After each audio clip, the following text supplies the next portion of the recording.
The day I discovered what had happened was unlike any other. I had been away for months handling business out of state, completely unaware that my land, 200 acres of prime real estate passed down from my grandfather, was now a thriving neighborhood with manicured lawns, identical beige houses, and an overly enthusiastic HOA that had no idea they were living on stolen land. I returned home to find neatly paved streets where my wheat fields once stood, HOA-approved trees replacing my family's century-old oaks, and signs that read, "Welcome to Willow Creek Estates." At first, I thought I was in the wrong place. I stopped my truck at the entrance, my knuckles whitening on the steering wheel as I took in the impossible sight before me. The moment I stepped out, a woman in a tailored blazer and heels power-walked toward me, a clipboard clutched to her chest like a shield. "Sir, can I help you?" she asked, her tone dripping with manufactured politeness. I stared at her name tag, Margaret Reynolds, HOA president. That name sent a chill through me. My father had told me stories about her before he passed. Stories of how she had bullied elderly homeowners out of their land, harassed families over mailbox colors, and manipulated local government to get what she wanted. And now, she had set her sights on the land I had inherited. "Yeah," I said, barely containing my anger. "You can tell me why you built an entire neighborhood on my land." Margaret's smile froze, her eyes darting to the clipboard as if it could somehow rewrite reality. "I'm sorry, but this development was legally acquired. If you're a new resident, you should have received your HOA agreement. Violations are strictly enforced." She waved a hand toward my truck, her gaze narrowing. "And oversized vehicles must be parked inside the garage at all times." I exhaled slowly, choosing my next words carefully. "This land has been in my family for 3 generations. I never sold it. I never even received an offer." I reached into my pocket and pulled out the deed, the original documents proving my ownership, with my grandfather's name, then my father's, then mine. Margaret's face remained blank, but I caught the briefest flicker of unease in her eyes. "There must be some mistake," she said, her voice tightening. "Our records show that this land was purchased by the Willow Creek Development Corporation 2 years ago." Now I was the one smiling. "Really?" "Because I never signed any contract. And I guarantee you, no court would recognize an illegal land grab." Behind Margaret, a few homeowners were starting to take notice of the conversation. A couple watering their lawn hesitated, the hose limp in their hands. An elderly man walking his dog stopped in his tracks. People had assumed everything about this place was above board, but now they were hearing something different. Margaret regained her composure and straightened her blazer. "If you have a complaint, you'll need to file it through the proper legal channels. But I suggest you lower your voice, mister." I folded my arms. "Davis. And believe me, Margaret, the legal channels are already in motion." She blinked, clearly startled by my confidence. I didn't elaborate. No need to tell her that I'd spent the past 2 months reviewing property records, consulting with top real estate attorneys, and pulling every legal document related to this land purchase. Because I already knew the truth. The sale was fraudulent. Somewhere in the web of signatures and falsified permits, someone had forged documents to claim my land as theirs. I turned back toward my truck, glancing once more at the perfectly paved streets, the identical homes, the overpriced community park built right on top of where my family barn used to stand. They had no idea that everything they owned was sitting on stolen ground. But soon they would. Margaret called after me, her voice coated in artificial sweetness. "Mr. Davis, I assure you, you won't get very far trying to fight the HOA." I paused at my truck door, looking over my shoulder. "Margaret, I'm not fighting the HOA." I slid into the driver's seat and smirked. "I'm taking it all back." I didn't waste a second after my first confrontation with Margaret Reynolds. If there was one thing I knew about corrupt HOAs, it was that they operated like a fortress until you found the right crack to bring the whole thing down. And I had just the right hammer. Back at my temporary rental, I spread out every document I had collected over the past few months. My father had warned me about land disputes when I inherited the property, and his paranoia had saved me. I had records dating back 80 years, including property surveys, tax records, and ownership titles that never once showed a legal sale to Willow Creek Development Corporation. The company Margaret swore had purchased my land. But that was just the beginning. I called my lawyer, Mark Ellis, a bulldog in the real estate legal world. He answered after one ring. "Tell me you have something good," I said. Mark chuckled. "Oh, I have something better than good.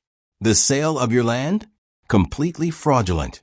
The signatures on those documents? Forged. And the most interesting part? The person who supposedly signed off on the sale, your father, was already dead for 6 months when those papers were filed." I felt my jaw tighten. "Who filed it?" I heard Mark flipping through papers on his end. "A man named Gerald Thompson. He's on the board of directors for Willow Creek Development. He's also a known real estate scammer who's been investigated twice for fraud, but managed to wiggle his way out of it. Here's the kicker. Guess who signed off on the zoning approval?" I already knew the answer. Margaret Reynolds. Mark whistled. "Bingo. They rezoned the land before even buying it, which means they knew they were going to steal it from you the entire time. The houses? Illegal. The HOA? Built on fraud. And you, my friend, now have a golden opportunity to burn it all to the ground, legally speaking." I leaned back, exhaling slowly. Good. Now, let's tighten the noose. The first thing I did was visit the county records office in person. I wanted to see every approval, every permit, every signature used to claim my land. And just as I suspected, the entire thing was a paper trail of corruption. I found 3 major smoking guns. The rezoning approval. The documents listed Margaret Reynolds as the signing authority, but the county commissioner had never signed off on it. That meant the rezoning was never legally processed. The fraudulent sale agreement, my father's signature, had been forged after his death. Even worse, the notary listed on the document had been convicted of fraud in another state. The HOA's financial statements. The development was funded using my land as collateral, which meant that if I proved I still owned the land, every single mortgage in Willow Creek Estates was suddenly built on stolen property. With this evidence, I could have gone straight to the police. I could have filed a lawsuit right away. But I had a better idea, one that would destroy Margaret and her entire corrupt empire in the most humiliating way possible. I was going to expose them at their own HOA meeting. The night before the meeting, I called a local investigative reporter, Tanya Brooks. "I have a story for you," I said, keeping my voice calm. "I get a lot of calls like this," Tanya said. "What makes yours different?" I smirked. "How about the biggest real estate fraud scandal this town has ever seen? A corrupt HOA, a fraudulent land grab, and dozens of unsuspecting homeowners who are about to find out their houses don't legally belong to them." She was silent for a beat. "Then go on." By the time I finished laying it all out, she was practically salivating over the phone. "I'll be there with my crew. Don't disappoint me." I hung up, my heart pounding with anticipation. Margaret had spent the past 2 years building her empire on my land, manipulating homeowners, squeezing them for every penny. Tomorrow, I was going to watch it all collapse in front of her. And the best part?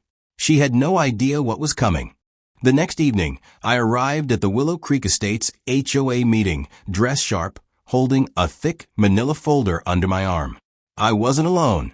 My lawyer, Mark Ellis, was with me, as was Tanya Brooks, the investigative journalist, and her camera crew. The meeting was held in the neighborhood's lavish community center, a building constructed on my stolen land. Homeowners were already seated, murmuring among themselves, oblivious to the storm that was about to hit them. At the front of the room, Margaret Reynolds stood behind the podium, beaming with confidence. "Let's begin," she announced, tapping her gavel. "Tonight, we'll discuss new HOA policies, fee adjustments, and upcoming community projects." I leaned toward Mark. "She's stalling," I whispered. "She knows something is off." Mark nodded. "She's buying time. But it won't matter." Margaret continued, "We're also proud to announce that Willow Creek Estates has been named one of the most desirable communities in the county. Our property values continue to rise, thanks to our strict regulations and commitment to excellence." I smirked. "Let's see how desirable this place is once I'm done." I stood up, making sure my voice carried. "Madam President, I have an urgent issue to address before we move forward. Margaret's eyes landed on me, and I saw the flicker of recognition and panic. Mr. Davis, she said slowly, gripping the podium. This meeting is for residents only. I smiled. Oh, but I am a resident. In fact, I own every single inch of land beneath this neighborhood. A ripple of confusion spread through the room. Homeowners turned to each other, whispering. Margaret forced a laugh. That's ridiculous. The land was legally acquired. Time to drop the hammer. I walked toward the front, holding up the original land deed. This document proves I am the sole legal owner of this property. The sale you claim happened? It was fraudulent. Signed off by a dead man, and notarized by a convicted fraudster. I tossed the deed onto the podium. Margaret's face drained of color. The murmurs in the crowd escalated into full-on panic. What the hell is he talking about? Someone shouted. Wait, does that mean our homes? Another homeowner began. I nodded. Yes. It means every home in this neighborhood is built on land that was never legally sold. Which means your mortgages. Your titles? They're worthless. Chaos erupted. Homeowners were on their feet, yelling, demanding answers. Margaret slammed her gavel down. Order. Order, she screeched. This man is lying. The HOA has followed every legal process. Mark stepped forward, holding up a folder. Actually, that's false. We filed an injunction to stop all HOA activities, including fee collections, pending an investigation. We have emails, financial statements, and zoning records that prove the entire development was an illegal land grab. Margaret's hands shook as she reached for the gavel again. Then the doors burst open. Sheriff's deputies stormed inside, followed by a county investigator. The lead deputy spoke into his radio. Margaret Reynolds, you're under investigation for real estate fraud, forgery, and conspiracy. The room went dead silent. Margaret staggered back, her eyes darting around as if looking for an escape. You can't do this, she stammered. This is my community. I built this. The deputy grabbed her arm. No, ma'am. You built a criminal empire on stolen land. As she was led away in handcuffs, I turned to the stunned homeowners. I don't blame you, I said, my voice steady. You were lied to. But now you know the truth. A man in the front row raised his hand, voice shaking. What happens to our homes now? I exhaled. That depends on what kind of deal I can make with the county. Margaret let out a choked scream as she was dragged toward the exit. I will fight this. You hear me? I will. The doors slammed shut behind her. With Margaret in handcuffs and the HOA in complete disarray, I knew my fight wasn't over yet. A fraudulent sale meant I still legally owned this land, but that didn't automatically mean I'd get it back. There were 96 houses, dozens of families who had been unknowingly dragged into this mess. The real battle had just begun. I met with my lawyer, Mark, and the county officials the next morning. The county commissioner, real estate fraud investigators, and even state officials were now involved. The magnitude of the fraud had drawn massive attention, especially after Tanya Brooks' news segment aired that night, exposing the scam to the entire region. The county commissioner rubbed his temples. Davis, this is a disaster. We've got 96 homeowners in legal limbo. If your ownership is upheld, they don't legally own their houses. The entire neighborhood will be condemned. I nodded. I don't want to kick out innocent people. But I'm not letting a corrupt HOA profit from stealing my family's land, either. The commissioner sighed. We need a solution that doesn't involve displacing dozens of families. There's only one option. Mark leaned forward. A settlement. I raised an eyebrow. Go on. Mark smirked. You still own the land, Davis. You could sell it legitimately this time, to the homeowners at a fair price.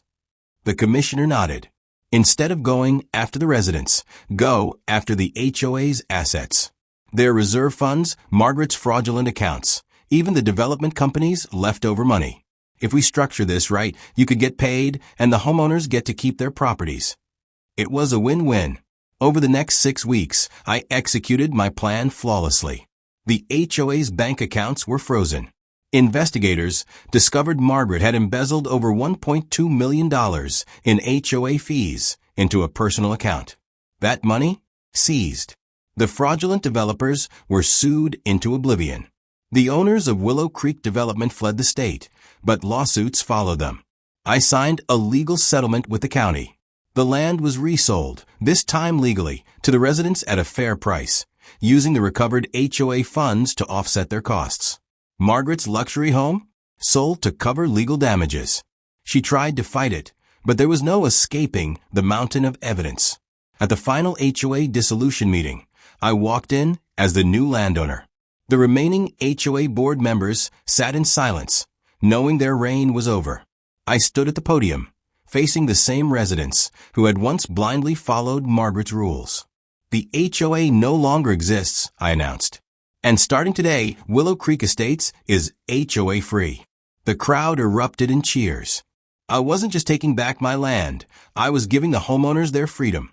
No more bogus fines, no more harassment, no more power-hungry board members dictating every detail of their lives. I wish I could say Margaret disappeared quietly, but she didn't. A few months later, she was convicted of real estate fraud, conspiracy, and embezzlement.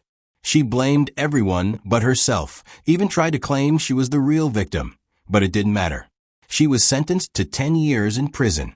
The day she was taken away, I showed up just to watch. As they put her in the transport van, our eyes met one last time. I smiled. Rules are rules, Margaret. The door slammed shut. The HOA was officially dissolved. Every homeowner now owned their property free and clear. The remaining funds from the fraud went into infrastructure improvements for the community.